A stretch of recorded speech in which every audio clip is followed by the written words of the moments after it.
There is a strong suggestion that the kids who have mental health conditions are using more screen time. How many of you guys would put their hand up to say that they'd be okay if social media didn't exist at this moment in time in their world?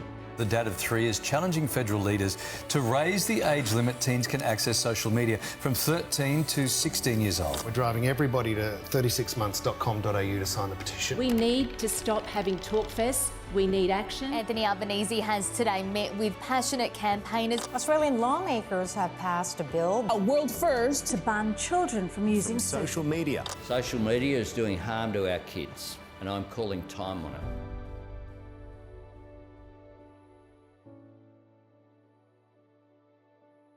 My name is Greg Atwell's Director of 36 Months. In 2024, we led a national campaign to raise the minimum age of social media from 13 to 16, the first law of its kind anywhere in the world.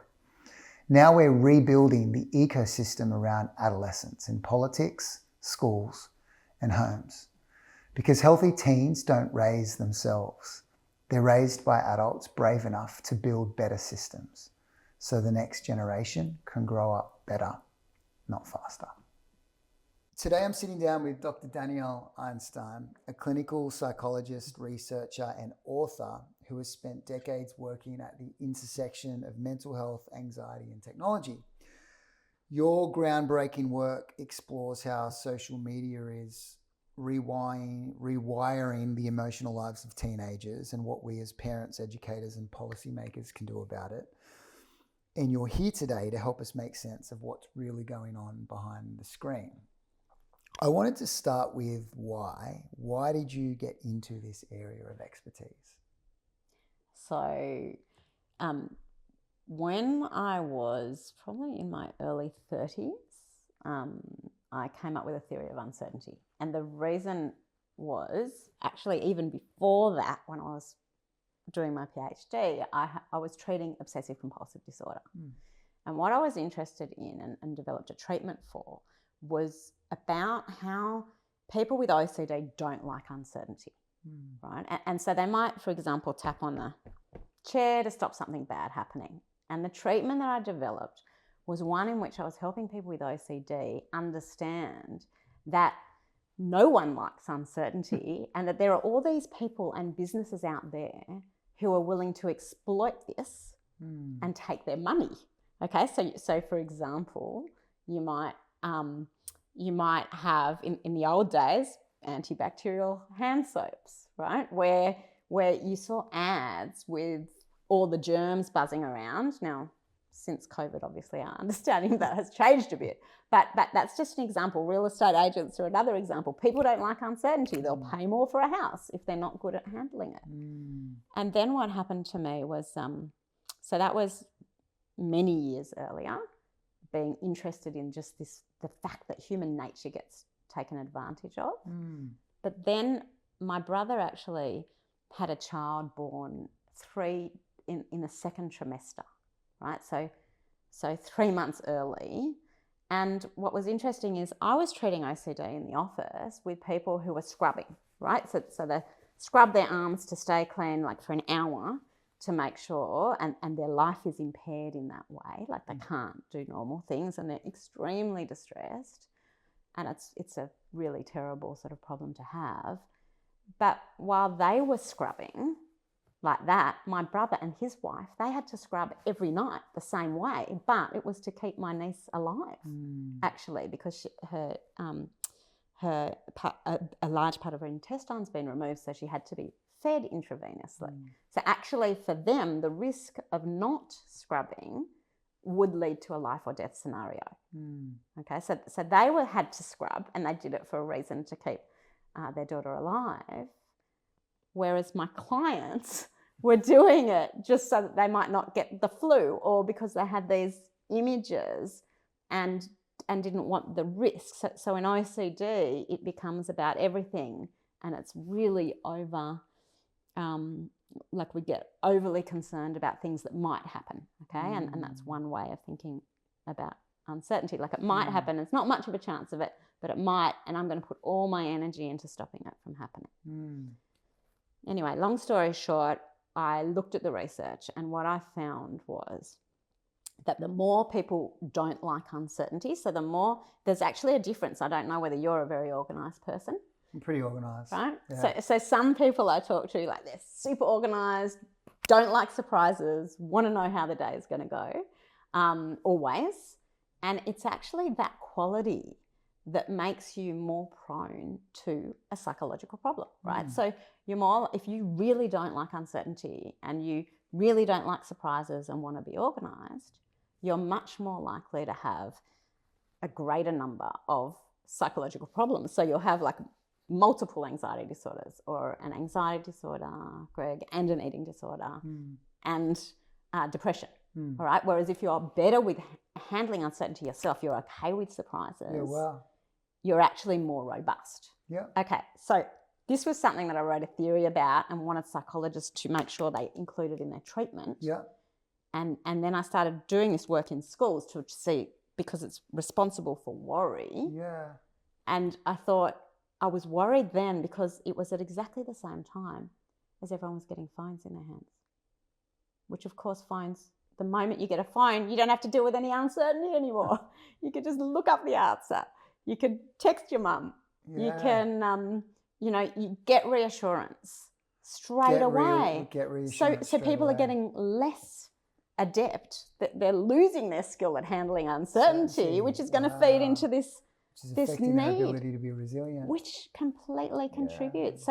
So what I've tried to do in all my research is help people change, if they naturally don't like uncertainty, right? Try and get them to be better at it, and that's one quality, like the quality inside you, as well as develop techniques for people to learn to handle their worries, which everyone is going to not like uncertainty in some areas if it's really important to you, like your job, right? If all of a sudden you find out your job is in danger, you can't help thinking negatively, right? So and we're all prone to that. So that's not something that's just for specific people. Yeah. So on the one hand, we've got to learn how to handle our head, and devices, again, creep in.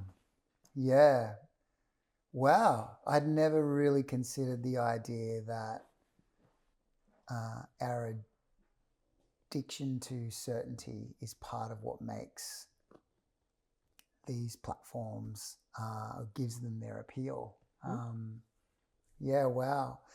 And so before we move on, because I think this is a really fascinating insight, if so much of our ability to be resilient humans hinges on our capacity to sit with uncertainty, how do we get better at that? Is there ways we can practice that skill in a safe space? Absolutely, and that's what I've been working with schools at developing, and that's where in one of the programs that we published last year, we found that we could lower it, we could make people better at it. And when we did that, we found that it impacted their social media use.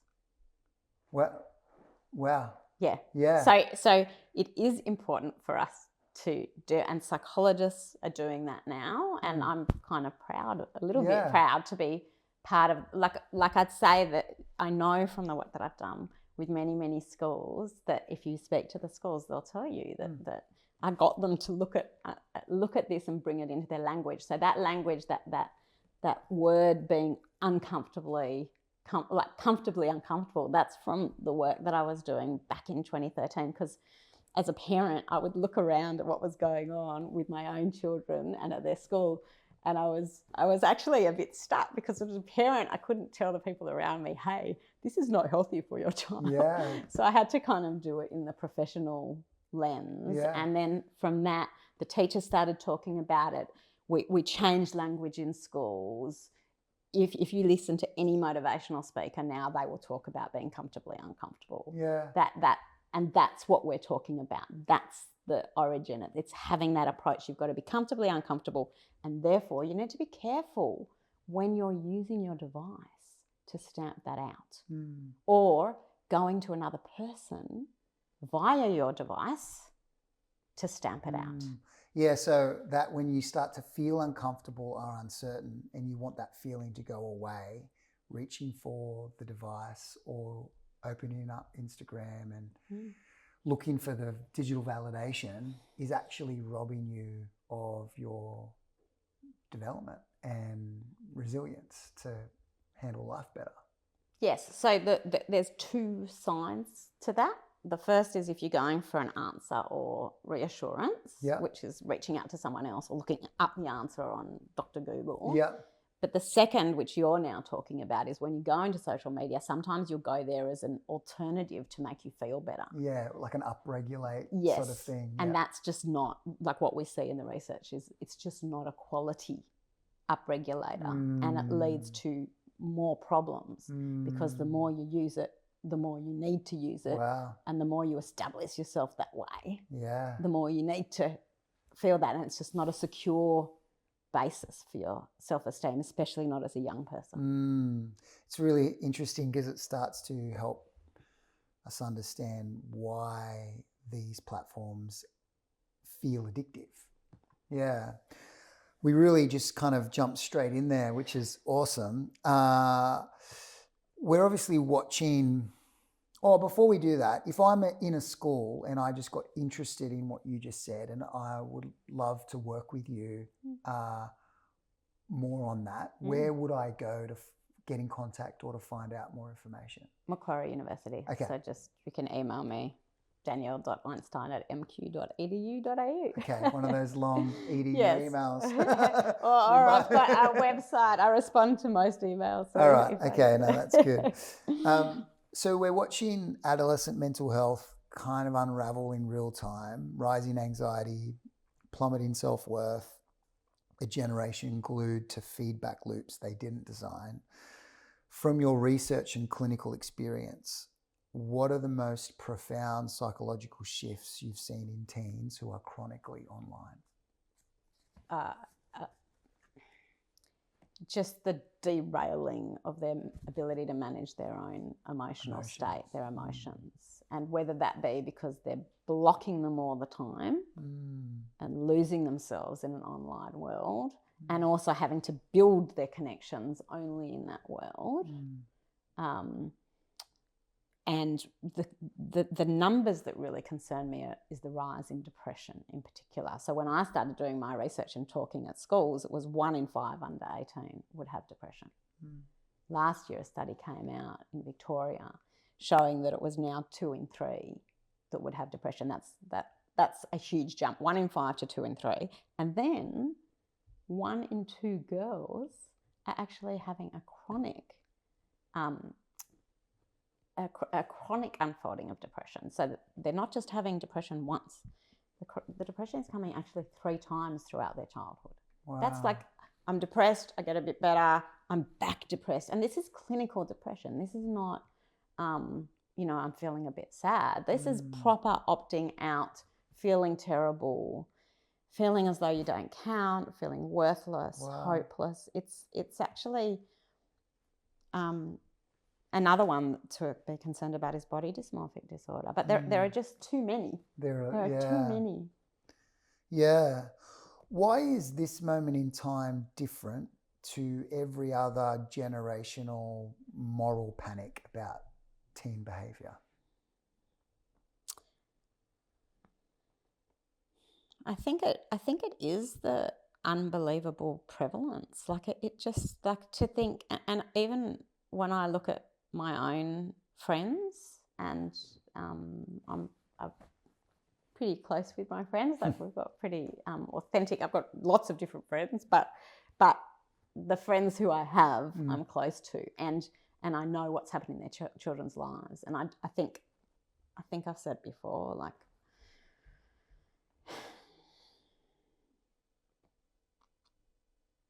%65%, I think, of my friends will have had at least one of their child have an absolute terrible experience during their schooling. Wow. And maybe that's part of the reason why I'm so passionate about this. I come from the research perspective, but I've also witnessed what it's doing to this generation who should not have had to go through this. They should be developing their self-esteem. They should be learning how to work hard.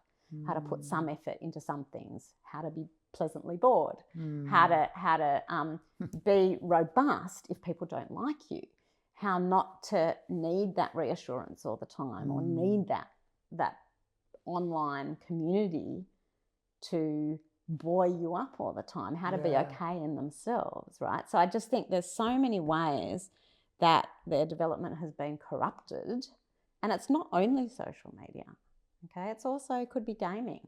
It could be, it's all these different ways that they're getting lost, and because of the component of either overdependence or addiction, no matter like which way you want to talk about it, they're losing their way, and it's, I mean, I think the prevalence, which is the prevalence really just means the extent of this, right? And then also the severity of it for those who are affected. It's devastating. Yeah.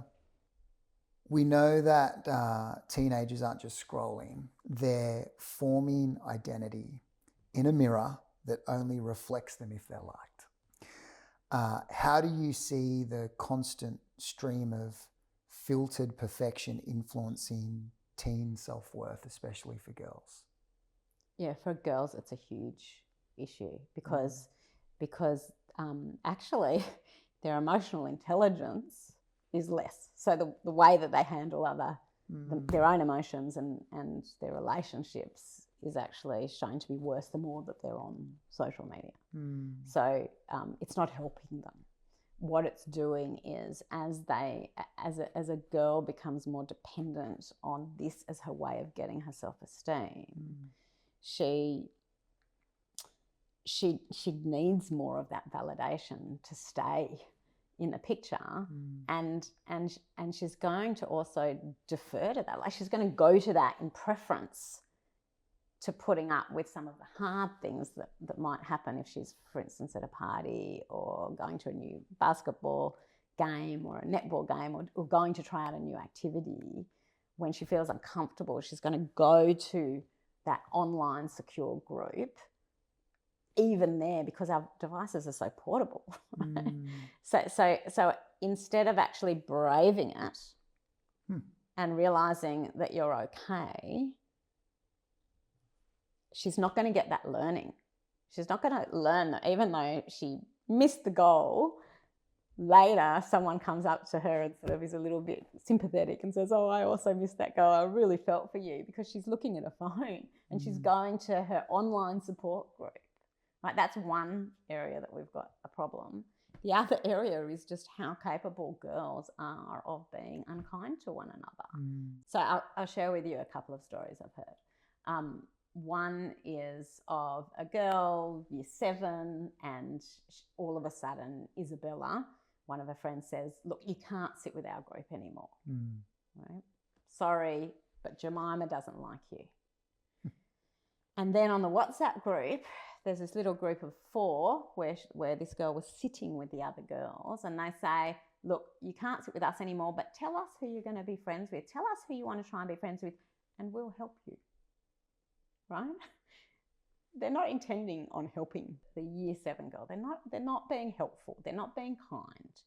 They're wanting to dominate. And what we see, because this is relational aggression, we talk about this in our book, right? It's a little bit of Lord of the Flies, okay, where you can just be unkind to someone and then you bond together. The 3 of you are bonding against this 4th girl, and you're making her life very unpleasant if she doesn't understand what's happening. And sometimes you hear this cyberbullying getting to such a degree where the girl might end up leaving the school and going to another school. And before she even gets there, there have been texts going, watch out for Jessamine. She's not very nice. So you've got this issue of many girls being poisoned against someone. We've always had childhood and adolescence as being a place where you get to make mistakes and you learn through your mistakes, right? You've got it. That's how we build our social skills. None of us are great at it. Absolutely, naturally. We're all going to make mistakes some of the time, and you've got to make it and have it not matter as a teenager, because if it doesn't matter, then you know, it matters a bit, it's a little bit hurt, but you go and you think about it later and you develop some new strategies, and then you go try that out somewhere else and you get another chance. And what we've seen in the suicides are a good example of that, where someone's made a mistake, right? Sent a nude photograph, or maybe they've been in some unpleasant situation. They may or may not have made a mistake. It might just be bullying. But all of a sudden, the whole community is poisoned against this one person. And, you know, whether that be in Goulburn, right? The poor girl has never had it. She doesn't get a second chance. It's that issue of a mistake spreading like wildfire, or the nastiness just spreading like wildfire. So at that age, for girls to have this tool, this power, right, without having the wherewithal, without having the natural understanding, or even the moral capacity, the moral level of understanding and caring about the consequences, because in year 7 and year 8, you care about yourself, right? You're still working out, do people like you? Do they want to be your friend? Do you fit in? And you're worried about yourself, right? And you're reading a lot, and you're starting to think more, so you're having more worries come out, and you get jealous.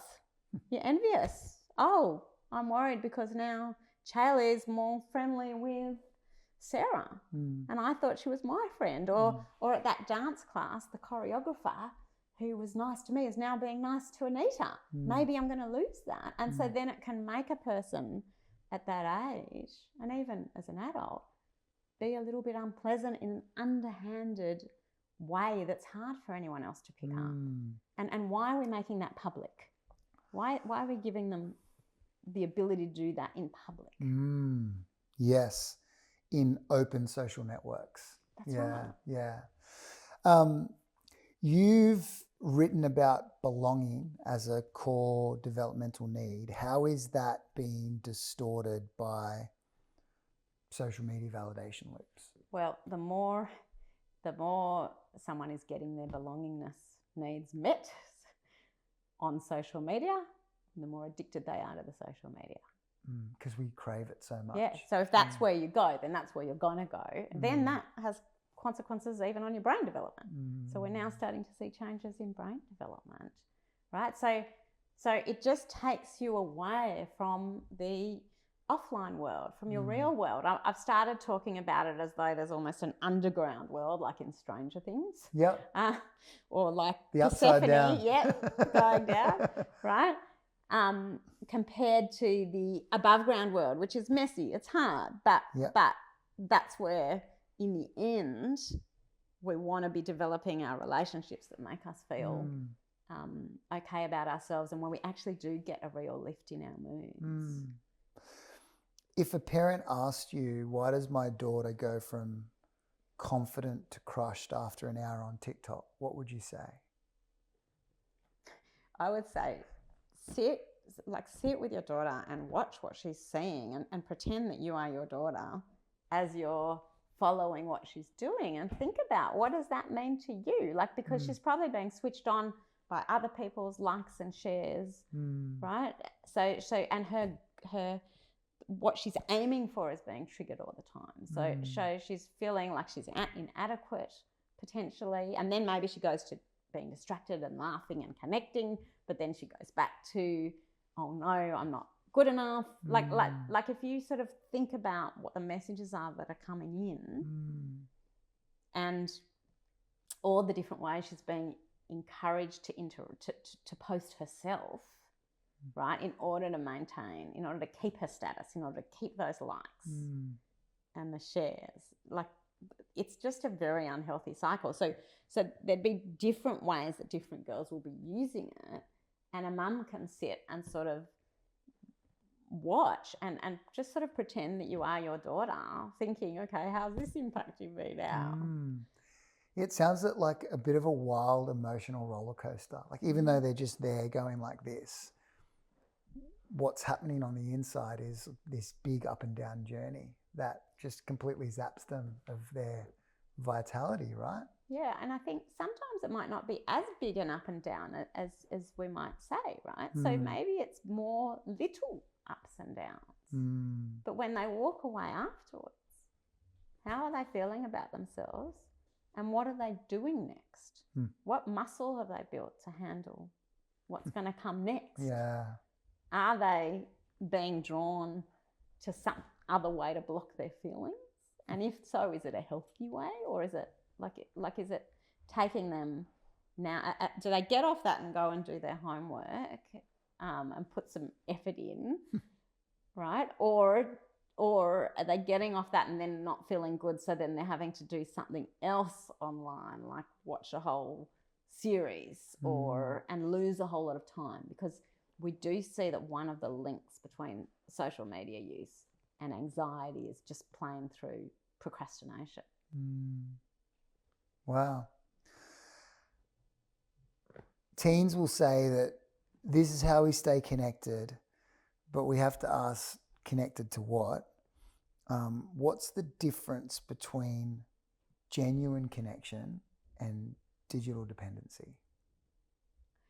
So what I think, the way that I like to think about it is that social media is building up an idea that in order to be connected, I have to be continually messaging and connecting and complimenting.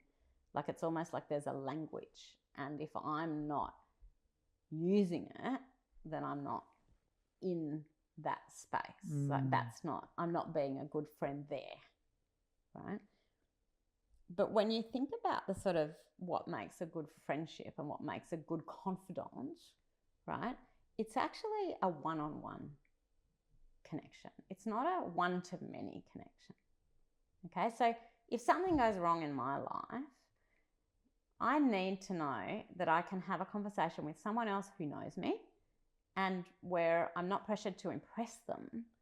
I can share what's going on, and I can take the time, so time's important, to slowly kind of unpack it with them. And it's not in the moment that it's happened, it's later, right? Where I'm digesting it and thinking about it. And what you say to me, Greg, if you're my friend, is you might say, okay, well, that didn't go so well. You might give me some other suggestions. I might decide to take it or leave it.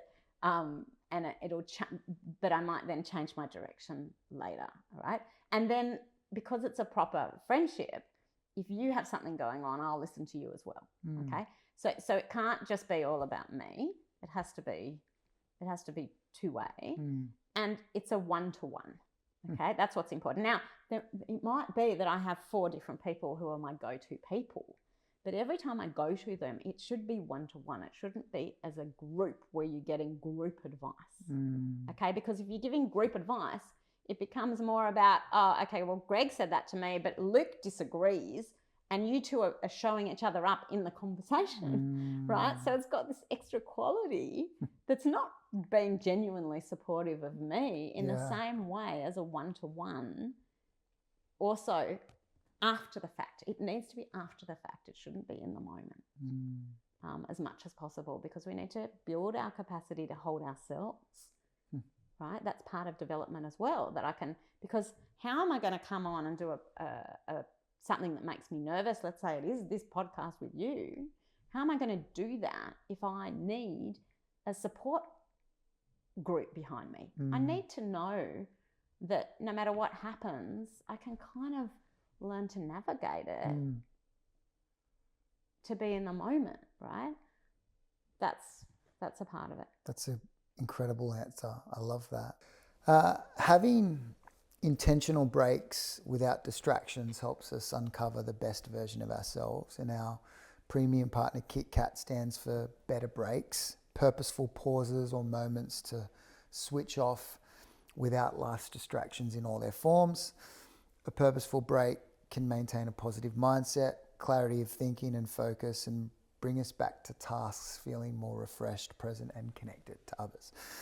So in a world that has never been more digitally connected, what are some of the ways you like to take a better break? So I think that's a great way of putting it. Yeah. For me, it's actually just basic activities like cooking.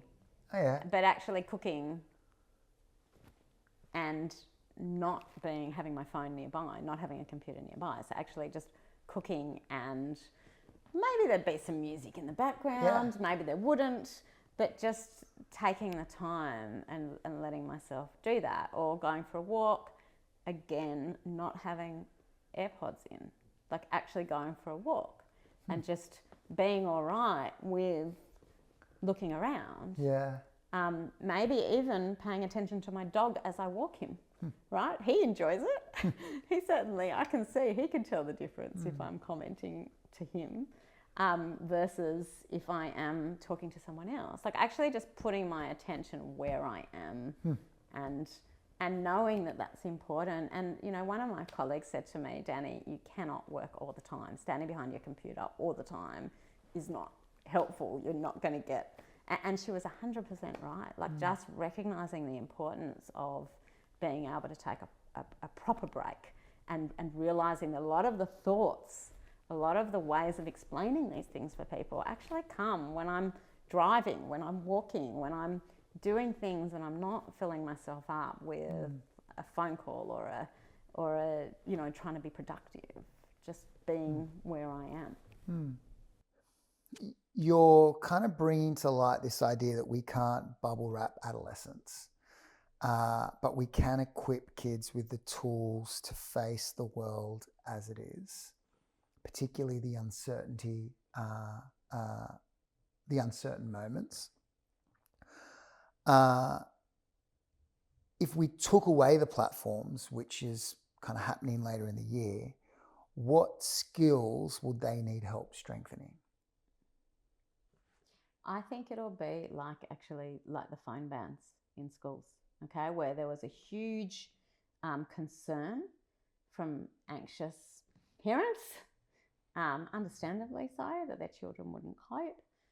Some parents thought it was going to be fine, but some were concerned, and the same with some teenagers. Yeah. And yet it came to light. The phone bans went in Australia, and you see schools being happier places, and kids saying a couple of weeks later, "Oh, I much prefer it now."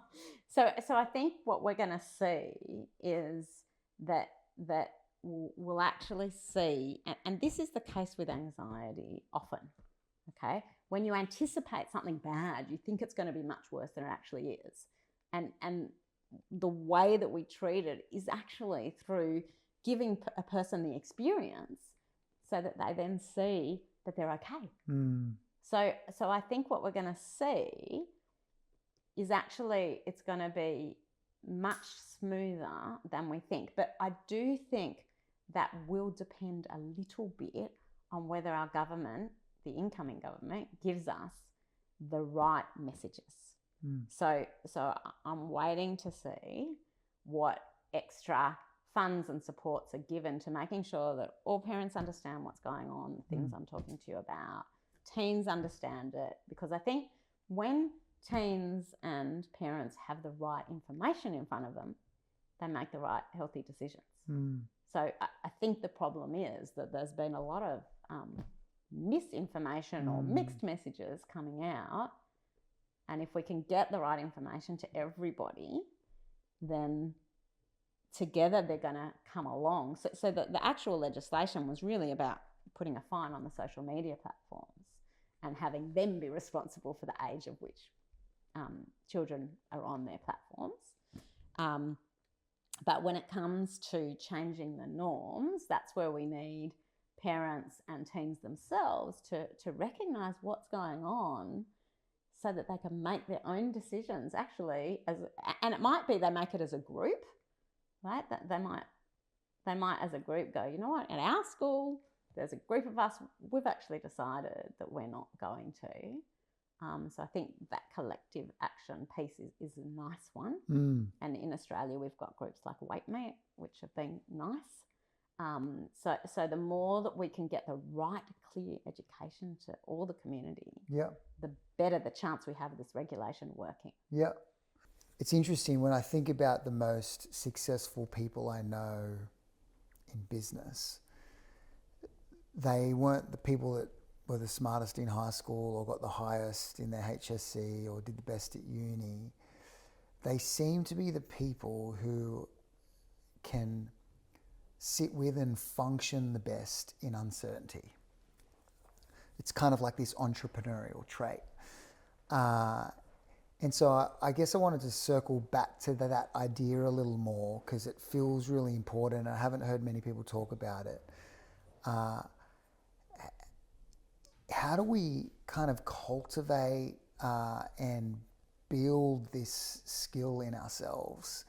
Because I feel like it feels really important to success in life on all fronts. Yes. So we've got to start by recognising how important it is, because anxiety is always pulling us out of building that. Okay, the moment you feel anxious, you want some reassurance, you want to know you're okay, you don't want to sit with that uncertainty. So that, I guess that's part of what our book is doing, right? It's explaining it. Can you tell everyone about your book? Sure. What it's called, where they can find it. Okay. Yeah, Yes. yeah. Sure. It's called Raising Anxiety. Yeah. It's why our good intentions are backfiring on children and how to fix it. And it's really written for parents and also for teachers and school principals to really question the way that we've gone as a community and it's got my research behind it in terms of how we handle uncertainty and these concepts we're talking about. It's also got my colleague Dr. Judith Locke's research behind it and her work on parenting and spending too much time focused on feelings. And we bring it together and carefully unpack all the different components that have contributed to this rise in anxiety. So first we explain those, then we explain what needs to be done. And it's interesting because I think for every single component, the changes are not major. They're hard, they involve a tiny bit of effort, and it's so hard to raise children, right? It's not easy to raise children, but in this environment, it's the hardest I think it's ever been for parents. So once you actually understand what's going on in those different components, you can make changes. You can make your changes at home, okay? And schools can make changes and they can question what they're being sold. And I think that's really what we want people to do, and what I'd like people to do is just, if you can understand what's going on, and then you've also got the tools, okay, now this is what you should say in this situation and this is how you should handle that situation. But it's not from just listening to my advice, it's from the point of really understanding how it was going to get corrupted or led off path first. That's when we're going to see a huge turnaround in the way that parents feel, and the strength of them being able to resist their own anxiety, because parents feel anxious, and understandably. It's like it's a really hard time to be a parent right now. So if we can help parents handle their own anxiety, teachers handle their own anxiety, parents can then help children handle their anxiety. As a community, we change our language and our approach to anxiety, then we're going to, and because anxiety is a gateway disorder to all the other problems, just so many of them, it's fundamental. So these everyday, like looking at how you can change your approach to it every day is what's important. And people who read it will find the book is very different to other anxiety books. It is not the old version that anyone will have seen. This is really about what's going on in our environment and based on these particular ways of looking at uncertainty and parenting. So systems can be redesigned, culture can shift, kids can recover if we're brave enough to change the conditions. If you could redesign the teenage experience in the world today, what's one thing you would change first? Learning to be bored. Learning to be bored. Yeah, I think just you being said pleasantly bored. Being pleasantly bored, and doing things like, whether it be an old-fashioned activity like crocheting or knitting or drawing, or whether it be singing, or whatever it is that you find as your little way to help you pass time and that just gives you a bit of a lift in your mood. What's important is that you're doing it for you. You're not doing it for other people. Okay, it's very easy once you put it online, once you record yourself singing and put it online, that you get sucked into what other people think of this. Yeah. And that's not what this is about. What we want adolescents, teenagers and children to really develop is their ability to explore these other little activities in a way where there is no pressure. And that it's not going to get corrupted or sort of ensnared by the, oh, now what do other people think of this? Yeah, wow. This is, I do this for me and it helps me, and it's an alternative to having to need to feel connected immediately or block my feelings immediately with something powerful like Netflix or YouTube or etc. And why is being pleasantly bored important? Because that's when we have less filtering of our thoughts and we're actually creative in that moment. Yeah. So it's a bit like being tipsy. Yeah. So it's a nice space to be in. So it's not being like bored in a, I'm not suggesting that, for example, when a person's depressed and they have nothing to do, that's a different state of mind.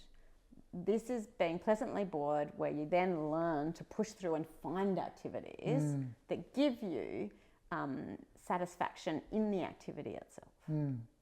Remember when I was at school, we did all of our work in actual books with pens and stuff, and every page had a margin, and you would always sort of draw and doodle and sort of play in the margins, and your work was in the structured section. And there's this kind of idea that creativity happens in the margin, or happens when you have margin. And when you say the phrase pleasantly bored, I think of just having margin, like a bit of room to move, and that's kind of where creativity emerges, not under pressure. Last question. Our audience are mums and dads, parents who are sort of in the trenches of that season, and it's difficult and it's hard, and sometimes it can feel quite lonely. What's your encouragement to sort of parents in that season of life who are trying to do the best they can, but feeling like they can't outparent an algorithm? Yeah, I so feel for them. It's just, as a parent myself as well, it's just the problem with device dependence and device addiction when it turns into that is you're powerless. You're absolutely powerless. So, and the frustration and the anger and the disappointment and everything that goes with that is just, can really pull a parent down. My suggestion is you've got to be kind to yourself. There's no perfect parents. We know that. No matter what mistakes we make, we're all going to make mistakes, and we just kind of learn from them and switch directions a little bit, get advice where we can. But I think the biggest piece of advice I would have for people is to actually, at this point in time, develop some boundaries that you, even if they're tiny boundaries, just develop some boundaries that you're going to put in place. Get your partner or whoever's at home on board. And even if you're just making a tiny one step towards, no phones in bedrooms, or no phone, computer and iPad, by the way, because I have clients all the time saying, Mum and Dad, they take away my phone, but I've got my iPad and computer. And I'm not suggesting they should take away anything, actually. Right, but I do think, right, that if we all have boundaries, and if you just start with one and then try and get everyone in the house to adhere to it, right? So everyone has their phone not in their bedroom at night. We've got to recognise this huge power and the huge pull. I heard it said that boundaries are a way that we are compassionate towards ourselves. They might seem firm, but they're actually an act of compassion to ourselves. I thought that was pretty cool. And it's hard as a parent, because when you're driven to a goal, and it could be like a really basic goal, like I just need to get food on the table, like and earn enough of an income to be able to, especially at the moment, that it is really hard to put those boundaries in place. Like it is hard to know, well, when can I stop? So, you know, to make sure that you do talk about that with someone else who cares and knows you, so that you can try and find some ways of putting a boundary in. Thank you so much for joining us today. Thank you for all the work and the effort that you're putting into this space, not just here in Australia, but overseas at the moment as well. You're really contributing to the global conversation on this issue. And yeah, I really, really appreciated your thoughts and reflections today, particularly around this idea of sitting with anxiety and building our capacity for that. Thank you for having me. Thanks for the thoughtful question.